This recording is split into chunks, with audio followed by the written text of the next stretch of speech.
দীপাবলির প্রীতি শুভেচ্ছা ও আন্তরিক অভিনন্দন জানাই আমার সকল ফেসবুক পরিবারকে।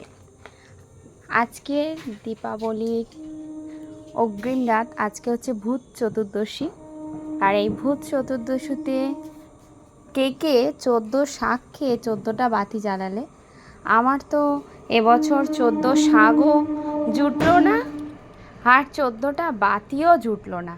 আমি এই 14টা মোমবাতি জ্বালালাম, প্রদীপ জ্বালাতে পারলাম না। তোমরা কারা কারা জ্বালালে সেটা অবশ্যই কমেন্ট করে জানিও।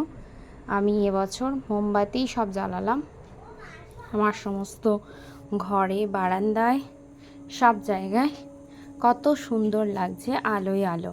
আর সুকৃতি এখন বাজি ফাটানোর জন্য ব্যস্ত। মা চলো বাজি ফাটাবো করে ব্যস্ত হয়ে যাচ্ছে। এখন আমরা একটু বাজি ফাটাই, একটু মজা করব।